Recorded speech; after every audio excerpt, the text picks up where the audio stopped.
ऋषि के मध्य रखा गया और ये सवाल बड़ा अच्छा है। एक बार क्या हुआ कि माता पार्वती, माता सती, भगवान शिव की पत्नी, एक बार क्या हुआ, भगवान शिव की पत्नी माता सती सत्संग करने गए। भारद्वाज ऋषि ने याज्ञवल्क्य जी से पूछा कि राम कौन है। याज्ञवल्क्य जी ने कहा कि यही सवाल भगवान शिव से माता पार्वती ने पूछा कि कौन है। तो पूरी घटनाक्रम सुनाया। घटना घट गई। एक बार की बात है, एक बार त्रेता युग माही, शंभु गए कुंभज ऋषि पाही, संग सती जग जननी भवानी, पूजे ऋषि अखिलेश्वर जानी। एक समय की बात है, मैया ध्यान से सुन लो मेरी मां, सुनो। ये राम कौन है? यदि ये भगवान है तो इनकी पत्नी का अपहरण कैसे हुआ? भैया बताओ, टोपी वाले भैया, हमारे सुरक्षा करने वाले भैया बताएंगे राम कौन है? केवल इतना उत्तर दो, राम कौन है?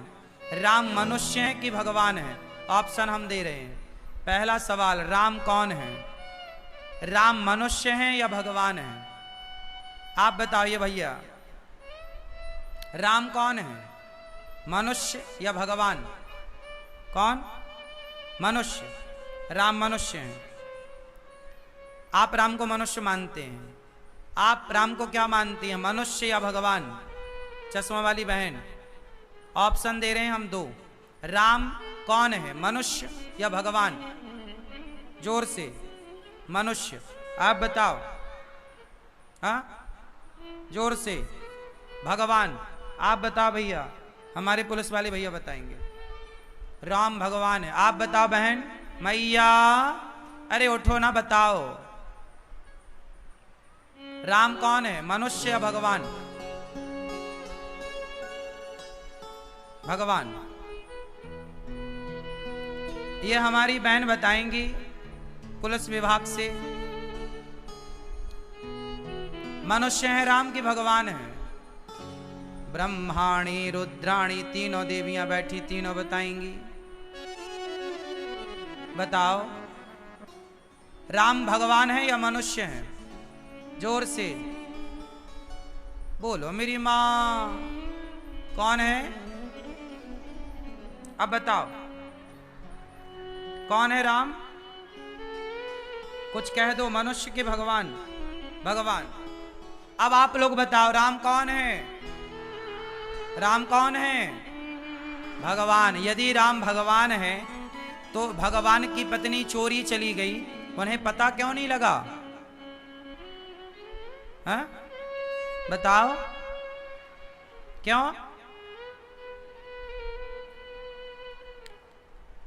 राम यदि भगवान हैं तो उनकी पत्नी चोरी चली गई, पता कैसे नहीं लगा? सबसे पूछ रहे हैं, हे खग मृग हे मधुकर श्रेणी, तुम देखी सीता मृग नैनी। हे खग, हे मृग, हे मधुकर, बताओ हमारी सीता कहाँ है? सबसे पूछ रहे हैं राम, कहाँ है सीता, कहाँ है सीता? ये भगवान होते तो पता ना लगा लेते कि मेरी पत्नी रावण लेकर गया है? पशु पक्षियों से क्यों पूछ रहे हैं, है ना? तो सुनो, अब आपके पास इसका उत्तर है। राम को क्यों नहीं पता लगा कि मेरी पत्नी को रावण ले गया है? जोर से बोलो मेरी मां। क्यों? आप बताओ। नहीं पता? तो फिर सुनो, आपको जो नहीं पता वही पता लगाने के लिए तो ये अनिरुद्ध आपके बीच में आया है। जो आपको नहीं पता है वही आपको पता हो, इसलिए हम आए। तो सुनो, बात ऐसी है कि भगवान राम, राम कौन है साहब? मनुष्य नहीं है, राम भगवान है। राम कौन है? भगवान है, मनुष्य के रूप में है। राम कौन है? भगवान। और किसके रूप में है? मनुष्य के रूप में। जैसे आपको कहा जाता है पुलिस वाले भैया, लेकिन पुलिस कौन होती है? अरे पुलिस आपका एक पद है, एक पद का नाम पुलिस है। उस पुलिस के भीतर तो आप इंसान ही हैं। उसी तरह जैसे आप पुलिस वाले बनकर अपना काम करने आए हैं, आप हैं किसी माँ के बेटा, आप हैं किसी के पिता, आप हैं किसी के पति, आप सामान्य हैं, लेकिन आपको एक पुलिस का कार्य दिया गया है। तो आप पुलिस के कार्य को जब करेंगे तो ईमानदारी से करेंगे ना। उसी तरह राम भगवान हैं, लेकिन उन्हें मनुष्य का काम दिया गया है। तो मनुष्य का काम करने के लिए बिल्कुल मनुष्यों की लीला कर रहे हैं वो। जैसे आप पुलिस वाले बनकर पुलिस का कार्य कर रहे हैं, आप भी मनुष्य सामान्य हैं, लेकिन आपके पास वर्दी है, पावर है, तो आप पुलिस कहलाते हैं। उसी प्रकार राम है भगवान, पर मनुष्य की तरह बने हैं। क्यों बने? क्योंकि रावण ने वरदान मांगा था कि मैं मनुष्य के हाथों मरूं। रावण ने वरदान मांगा होता कि मैं भगवान के हाथों मरूं, तो राम भगवान ही है, भगवान बन के डायरेक्ट मार देते। पर रावण ने वरदान मांगा कि मनुष्य के हाथ मरूं। अब मनुष्य के हाथ मरूं तो सवाल ये खड़ा कि कोई भी मनुष्य मार सकता था। हम काहू के मरही न मारे, बानर मनुज जाति दोई बारे। रावण ने ब्रह्मा जी से सैकड़ों साल तक तपस्या करके वरदान मांगा कि मैं मनुष्य के हाथों मरूं। लोगों ने कहा कि मनुष्य तो इतने सारे हैं, कोई भी मार देगा ना। मनुष्य जैसा दिखना अलग है और मनुष्य होना अलग है। आप में से कितने लोग मनुष्य हैं? कृपया हाथ उठा के हमें बताएं। जो मनुष्य हैं वो हाथ उठाएं। आप मनुष्य हैं? जो मनुष्य हैं वो हाथ उठाएं, हमें दर्शन दें। हैं? आप मनुष्य नहीं हैं? और आप देखो, आप लोग कह रहे हैं जी हम मनुष्य हैं, इसमें भी कोई डाउट है? हाँ, संदेह तो इसी में है कि आप मनुष्य हैं ही नहीं। आप मनुष्य जैसे केवल दिख रहे हैं। सोने जैसा दिखना और सोना होना, ये दोनों अलग बातें हैं। सोने जैसा दिखना अलग है और सोना होना अलग है। मनुष्य जैसा दिखना अलग है और मनुष्य होना अलग है। मनुष्य कौन? जिसके अंदर राम जैसी मर्यादा हो, राम जैसा चरित्र जिसका हो, वही पूर्ण मनुष्य है। अच्छा बताओ, रावण भी तो मनुष्य ही था। उसके आचरण के कारण उसे राक्षस कहने लग गए लोग, वरना 2 हाथ 2 पांव तो उसके भी हैं। हाँ या ना? रावण में कोई बहुत ऐसा थोड़ी कि वो राक्षस जैसे बड़े बड़े दांत थे उसके, नहीं, सामान्य मनुष्य जैसा ही था। लेकिन उसे लोग मनुष्य नहीं कहते, राक्षस कहते हैं। जैसे कंस मनुष्य। अच्छा चलो छोड़ो कंस, दुर्योधन कौन था? मनुष्य ही तो था। बोलो था? दुर्योधन भी मनुष्य था और अर्जुन भी मनुष्य है। लेकिन इन मनुष्यों में अंतर कितना है कि दुर्योधन के अंदर मनुष्य वाला कोई लक्षण नहीं है। बताओ, यदि मनुष्य होता तो एक मनुष्य की मनुष्यता कहां गई थी जब वो भरी सभा में किसी स्त्री के कपड़े उतार कर उसका अपमान कर रहा था? तो मनुष्य ऐसा नहीं हो सकता। मनुष्य जैसा दुर्योधन दिखता तो था, पर मनुष्य के चोले में एक अलग ही राक्षस था। शकुनी मनुष्य जैसा दिखता तो था, पर मनुष्य के चोले में एक अलग ही राक्षस था। ऐसे आज के इंसान मनुष्य जैसे दिख तो रहे हैं, पर मनुष्य के चोले पे कुछ भेड़िए हैं। अब आप बताओ, जो 8-8, 10-10 साल की बेटियों के साथ बलात्कार कर रहे हैं, वो भी तो मनुष्य ही हैं, पर आप क्या उसे मनुष्य कहोगे? अभी आप सबने सुना, बंगाल में एक बेटी के साथ दुराचार हुआ। आप सब खूब इस घटना को जान रहे हैं। बताओ, जिन्होंने उस बेटी के साथ बलात्कार किया। अभी मैंने सुना कि एक मध्य प्रदेश में एक शहर में घटना घटी। एक आदमी बलात्कार कर रहा था एक महिला के साथ, और लोग उसका वीडियो बना रहे थे। रोका किसी ने नहीं, बलात्कार होता रहा, पब्लिक के सामने होता रहा, और लोग वीडियो बनाते रहे। अब वो बलात्कार करने वाला और वो वीडियो बनाने वाले कौन हैं? आप उन्हें मनुष्य कहोगे? बोलो। वही तो हम समझा रहे हैं कि आजकल मनुष्य कम बचे। मनुष्य वही है जो जिसके भीतर मनुष्यता है, धर्म है, सत्य है, दया है, करुणा है, वो मनुष्य है। वो कैसा मनुष्य जो किसी के साथ जबरदस्ती करे, दुराचार करे, उसको चीख सुनाई ना पड़े, करुण पुकार सुनाई ना पड़े, वो कैसा मनुष्य है भाई? तो आज मनुष्य के रूप में भेड़िए हैं। हाँ या ना? हाँ या ना? बोलो हाँ। आप रास्ते से जा रहे हैं, बूढ़ी माता जा रही है, पीछे से चोर आया, बूढ़ी माता के गले से चैन लेकर उसका पर्स लेके भागा। वो बूढ़ी अम्मा गिर गई, उसका सिर पे लगा, भले वो मर गई, मर जाए, पर चोर को तो चोरी से मतलब है। चोर को तो चोरी से मतलब है। भले वो महिला मर गई, गिर गई, चोट लग गई, तो बताओ, जिसने वो चोरी कर ली, क्या वो मनुष्य था? क्या मनुष्य के यही लक्षण है कि तुम दूसरे की चोरी कर लो? क्या मनुष्य का यही लक्षण है कि तुम किसी का बलात्कार कर लो?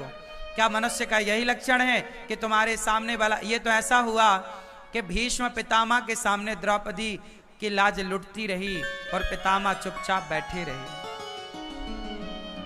इसलिए पितामह को बाणों की सैया मिली। मेरी मां, मनुष्य कौन है? राम के लक्षण, राम के आचरण जिसके भीतर हैं, वही मनुष्य है, वरना मनुष्य के रूप में भेड़िए हैं, जानवर हैं। अब आप ही आकलन लगा कर लेना, आप ही समझ लेना। मोबाइल वाले भैया सुन लो, लाला, तुम्हारे गूगल में ये बातें ना मिलेंगी जो हम तुम्हें फ्री में दे रहे हैं। सुन लो, काम आएंगी। तुम मनुष्य हो? मनुष्य हो कितने %? पूरे 24 कैरेट के हो के 5-10 कैरेट के? कितने % मनुष्य हो आप? 5, 10, 20, 50 या 100? है कितने? 57? नहीं, कितने % मनुष्य हो? 100% या 50 या 40? 5? 50? अच्छा, आप 50% मनुष्य हो, तो 50% क्या हो भाई साहब?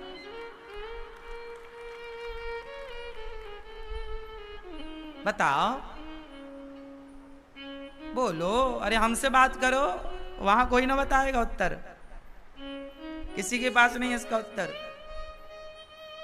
बताओ, आप 50% तो कह रहे हो हम मनुष्य हैं, बाकी बचा 50% क्या हो आप? बोलो। नहीं, अब हम बता रहे हैं, सुनो। जब बच्चा पैदा होता है तब बच्चा 100% मनुष्य होता है। ईश्वर ने तो सबको मनुष्य ही बनाया था।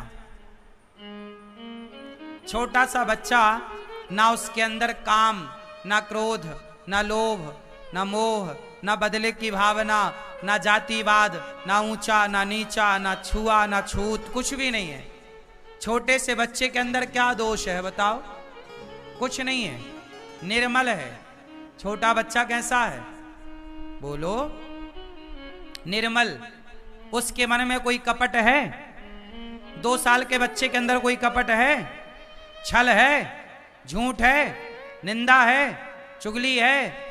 वो बच्चा 100% मनुष्य है, लेकिन जैसे जैसे उम्र बढ़ती है तो आपके अंदर काम, क्रोध, लोभ, मोह, अभिमान, इतनी बुराइयां आ जाती हैं, आदमी पैसे लेके मर्डर करने को भी तैयार है आजकल। मतलब आदमी पैसे के पीछे मारने और मरने को तैयार है, दूसरे की जान लेने को तैयार है। ऐसा बच्चा तो नहीं था, छोटा सा बच्चा से आप कहो कि भाई मैं तुझे 1 करोड़ देता हूं, जा किसी को मार के आ, छोटा बच्चा ऐसा नहीं कर सकता। वो मनुष्य है, पर जैसे ही जैसा बड़ा होता है ये मनुष्य, इसके अंदर लोभ लालच इतना घुस जाता है, काम क्रोध इतना घुस जाता है कि उस बुराइयों के कारण वह इंसानियत तो 2-5% रह जाती है, बाकी वह बुराई का पुतला बन करके खड़ा हो जाता है। रावण कौन है? बुराई का पुतला। दशहरा में क्या जलता है? रावण नहीं जलता, बुराई का पुतला जलता है। बोलो हाँ, वो बुराई का पुतला कौन है? बताओ, क्या वो बुराई का पुतला हम और आप नहीं है? उत्तर दो। क्या वो बुराई का पुतला आप और हम नहीं हैं? यदि हम और आप हैं तो बताओ, ये बुराई का पुतला कब जलाओगे? कब आपके भीतर की बुराई जल के राख होगी? और कब वो दिन आएगा जब आपके भीतर केवल अच्छाई ही अच्छाई होगी, जब आपके भीतर केवल राम ही राम होंगे और रावण का पुतला जल चुका होगा, है ना? तो आप 50% राम हो भैया और 50% रावण हो। तो इस दशहरे में अपने भीतर के रावण को जला दीजिएगा सब लोग। हम सबके भीतर एक रावण है, केवल एक के नहीं, मैं सबके लिए बोल रहा हूं। हम सबके भीतर एक रावण है, एक बुराई का रावण है, और हम सबके भीतर एक राम है। फर्क इतना है कि किसी के भीतर के राम सोए हैं और रावण जाग रहा है, और किसी के भीतर का रावण सोया है और राम जाग रहे हैं। अब आप बताओ कि आपके भीतर है, ये मुझे मत बताना, अपने आप को बताना। आप अपने आप को बेहतर तरीके से जानो, और हमें जनाने की आवश्यकता बिल्कुल नहीं। बहुत समझने की बात है समझदार को। तो राम जी आए मनुष्य बनकर, और मनुष्य अब राम को मनुष्य ना समझ लेना, वो मनुष्य इसलिए बने ताकि आने वाले पीढ़ी को वो ये बता सकें कि भाई मनुष्य कैसा होता है। आने वाले समय पे तो लोग मनुष्य की परिभाषा भूल चुके होंगे ना, कि एक अच्छा मनुष्य कैसा होता है। तो भगवान को मनुष्य बनकर इसलिए आना पड़ा ताकि आने वाले कलयुग के लोगों को यह बताया जा सके कि मनुष्य राम जैसे होते हैं, परिभाषा दे सकें 1-2 अक्षर में कि राम मनुष्य की परिभाषा है। राम जो अपने माँ बाप की आज्ञा का पालन करें। आजकल कौन बेटा अपने माँ बाप की आज्ञा का पालन कर रहा है? जो कर रहे हैं उन्हें हम प्रणाम करते हैं, जो नहीं करते उन्हें कहते हैं कि राम बनो। आज कौन भाई अपने भाई भरत के लिए अपना राज्य, अपना अधिकार छोड़ने को तैयार है? आज कोर्ट कचहरी में सबसे ज्यादा भाई भाई के केस भरे पड़े हैं। सबसे ज्यादा कोर्ट कचहरी में भाई भाई का केस होता है। भाई भाई का अपराध, क्राइम बढ़ता ही चला जा रहा है।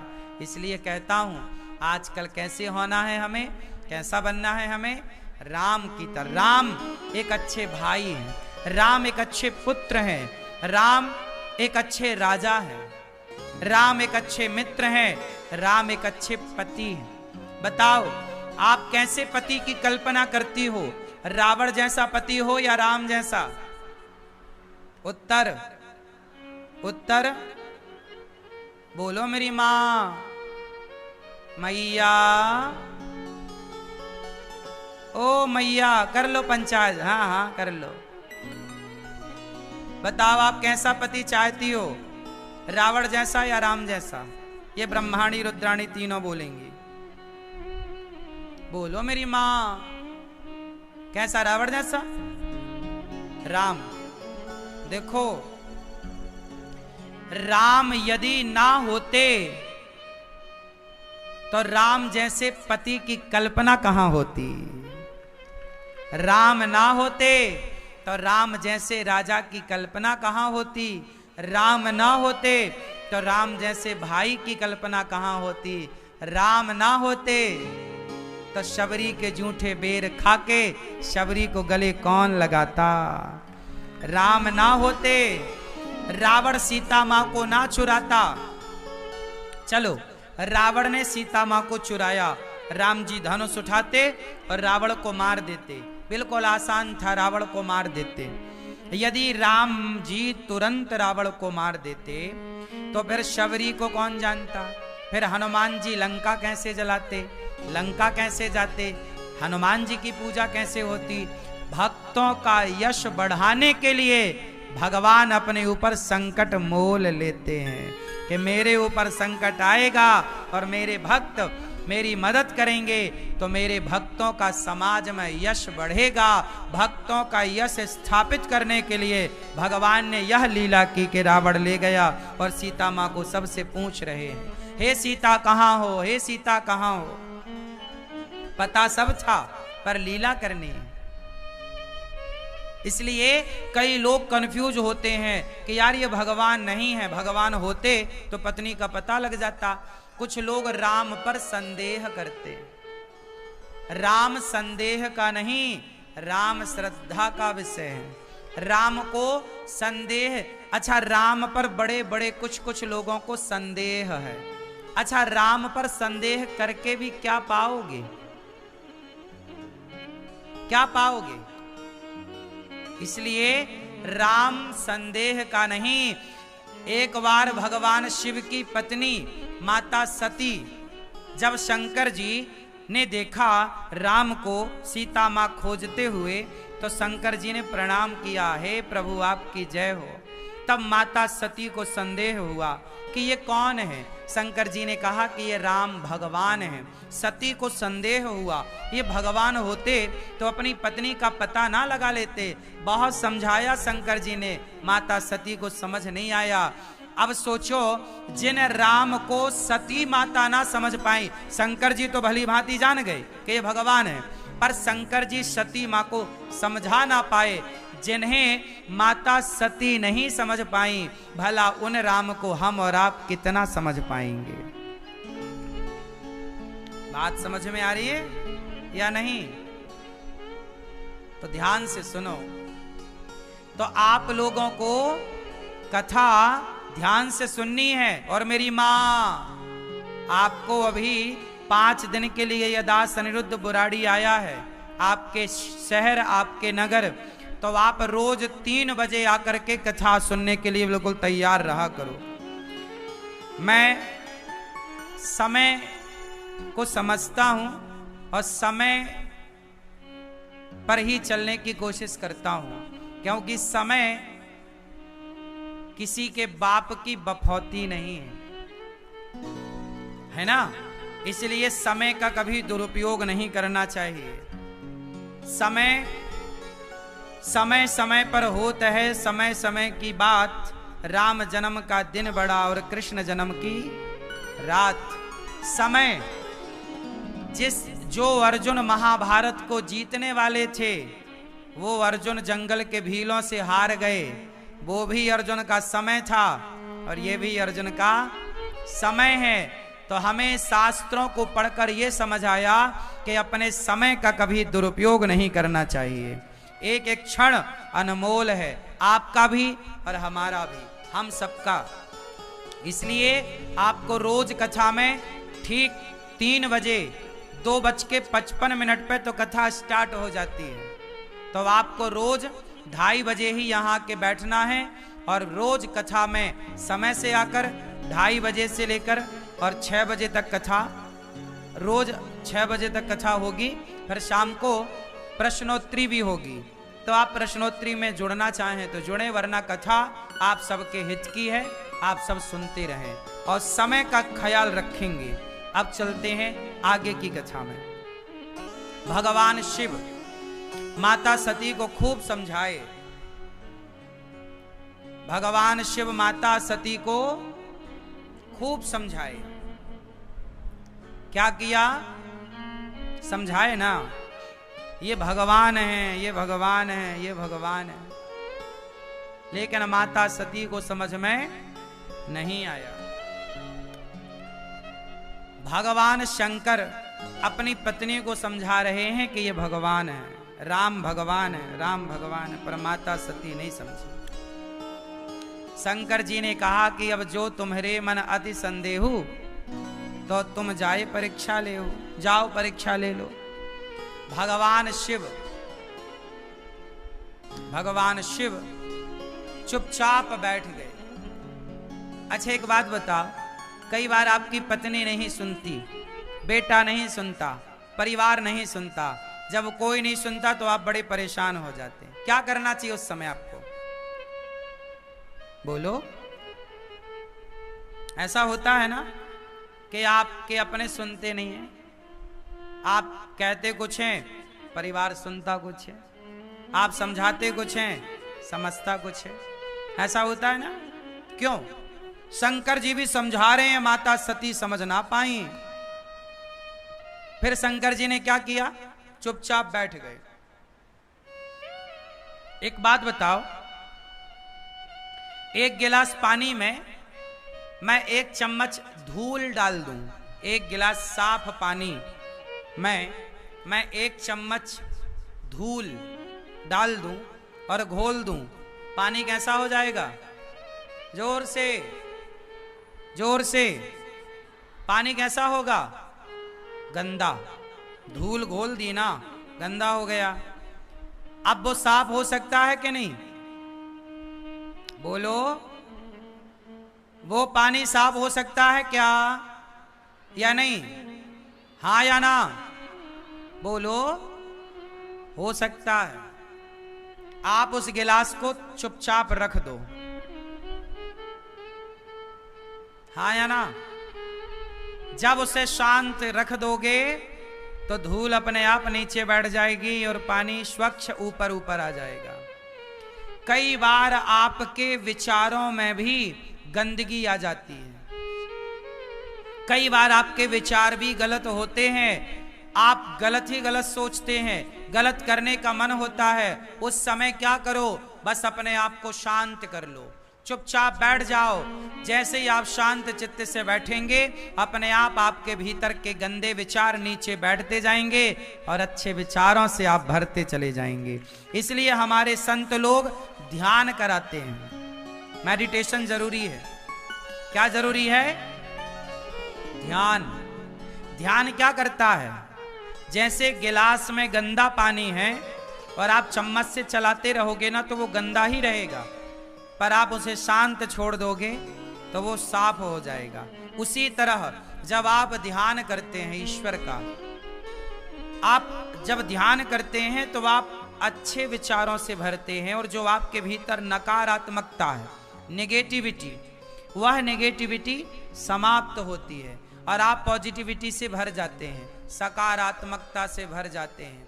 और जब आप सकारात्मकता से भरते हैं तो आपके भीतर नए विचारों का प्राकट्य होता है, नए विचारों का जन्म होता है। इसलिए आप सबको चाहिए कि आप सब थोड़ा शांत रहा करें, शांति से कथा सुने। ध्यान क्या है? आप कथा में बैठे हैं, कथा में ध्यान लगा रहे हैं, कथा को मन लगाकर सुन रहे हैं, यह भी आप ध्यान ही कर रहे हैं, यह भी एक ध्यान है। इससे क्या हो रहा है? आपके सारे विचार पवित्र हो रहे हैं, आपके भीतर की निगेटिविटी, नकारात्मकता समाप्त हो रही है। तो भगवान शंकर ने कहा, हे सती, सती जी से कहा, जो तुम्हारे मन अति संदेह हो तो किन जाय परीक्षा ले हो।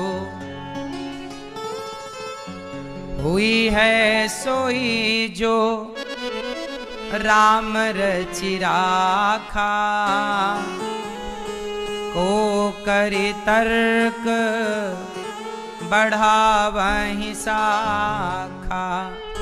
अब देखो, कई बार आपका चाहा होता नहीं है।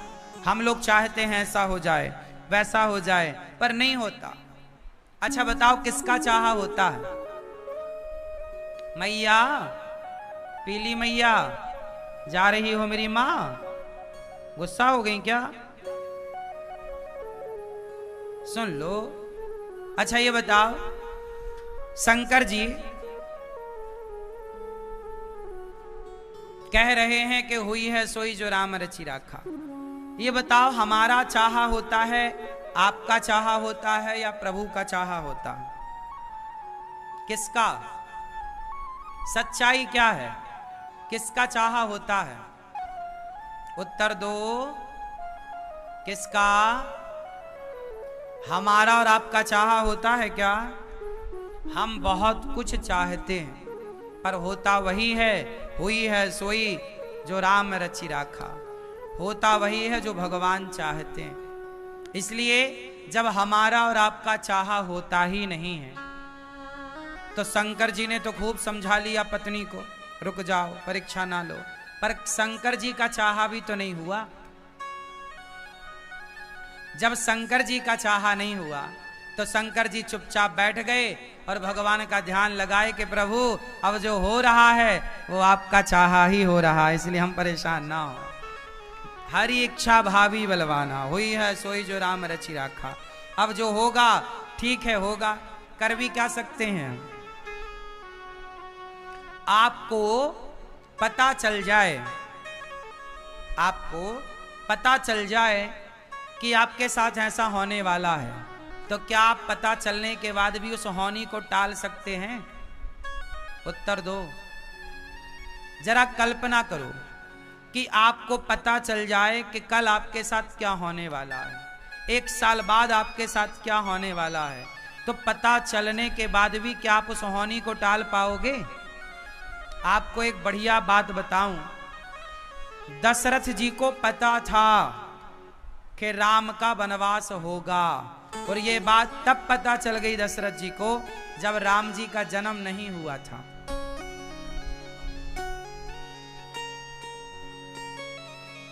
दशरथ जी को ये बात पता थी, 2 लोगों को पता थी, दशरथ जी को और सुमंत्र जी को। दशरथ जी को पता था कि राम का वनवास होगा, पर पता होने पर भी क्या दशरथ जी राम के वनवास को टाल पाए? होनी टलती नहीं। होनी, इसलिए आप ये मानो कि हम कर्म तो करें, काम तो करें, पर हमारे कर्म करने के बाद भी जो हो रहा है, ये मानो कि वो प्रभु की इच्छा से हो रहा है। बस हम गलत सोच ना रखें, हम गलत ना करें। बस हम बुराड़ी आए आपके बीच में कथा सुनाने, तो ये हम आए नहीं, ये होनी थी। प्रभु ने पहले से तय कर दिया था कि इस दिन आपको जाना है वहां कथा सुनाने। ये आज का हमारा और आपका मिलन, गणेश जी के चरणों में हम बैठ के मिलेंगे, ये पहले से फिक्स था। कथा में आप लोग आओगे, ये बातें सुनोगे, सब फिक्स होता है। अब आप ये मत कहने लग जाना कि फिर चोर चोरी करता है तो क्या वो भी फिक्स होता है, बलात्कार बलात्कार करता है क्या वो भी फिक्स होता है। देखो, फिक्स तो सब कुछ होता है, क्योंकि ईश्वर की मर्जी के बिना कुछ नहीं होता। लेकिन ईश्वर ने हम सबको बुद्धि तो दे रखी है। मेरे सामने आप शराब ला के रखो और मेरे सामने आप दूध ला करके रखो, तो ये तो निर्णय मुझे लेना होता है कि मैं शराब पीऊं या दूध पीऊं। ईश्वर ने कुछ समझ तो आपको दे रखी है। मैं आप लोगों से कहूं कि आप आग में कूद जाओ, तो क्या आप आग में कूद जाओगे? बोलो नहीं, क्योंकि आपको अक्ल है कि आपके लिए क्या सही है और क्या गलत है। उसी प्रकार भगवान ने सबको बुद्धि दे रखी है। जब कोई बलात्कारी बलात्कार करता है तो वो ये जानता है कि ये गलत है। जब चोर चोरी करता है तो चोरी के पहले जानता है कि ये गलत है। जब भैया तू जानता था तो गलत क्यों किया, और जब तूने गलत किया तो फिर अब तेरी गलती का दंड तुझे मिलेगा, वो भी ईश्वर की मर्जी समझ लेना। इसलिए हमें ईश्वर ने विवेक दे रखा है, हम गलत काम ना करें, वो काम करें जो अच्छे हैं, और अच्छे काम करते हुए ये माने कि ये भगवान की इच्छा से हो रहा है। सही है। अच्छे काम में भी यदि बाधा आ जाए, जैसे राम वनवास, राम राजा बनने वाले हैं, राम राजा बनने वाले हैं और अचानक बाधा आ गई कि वनवास नहीं बन, आपको राजा नहीं बनना, वनवास जाना है, तो राम के जीवन में एक बाधा आ गई। अब ये समझना चाहिए कि ये बाधा प्रभु की ही इच्छा से आई है। राम को वनवास कौन भेज सकता है, वो तो भगवान है, उनकी मर्जी के बिना पत्ता नहीं हिलता, तो राम को कोई वनवास भेज सकता है? वो तो राम अपनी मर्जी से कैकेयी को निमित्त बनाकर वनवास चले गए। तो हमारे और आपके साथ जो हो रहा है, ये समझो कि छोटा बच्चा जिस तरह खिलौनों के साथ खेलता है, वो चाहे तो खिलौनों को उठा के यहाँ रखे, वो चाहे तो खिलौने के उठा के वहाँ रखे, वो चाहे तो खिलौनों को अपने माथे रख ले, और वो चाहे तो खिलौनों के ऊपर पांव रख दे। छोटे से बच्चे के हाथ में खिलौना है, जैसा वो चाहता है वो खिलौनों के साथ खेलता है। सच्ची बात तो ये है कि हम सब विधाता के खिलौने हैं, भगवान जैसा खेल रहे हैं ये सब ईश्वर का खेल है। आप यहां हो, ये भी ईश्वर का खेल है। आप सुन रहे हो, ये भी ईश्वर का खेल है। कहते हैं बिहारी जी की महफिल को बिहारी जी सजाते हैं, और कथा सुनने वही आते हैं जिन्हें बिहारी जी बुलाते हैं। तो बताओ, हम ये कैसे ना माने कि सब कुछ हरि इच्छा से हो रहा है। हम यहाँ आए, ये भगवान की इच्छा है। आप यहाँ आए, ये भगवान की इच्छा है। हम जो कह रहे हैं ये भगवान की इच्छा है। हम जो खा रहे हैं वो भगवान की इच्छा है।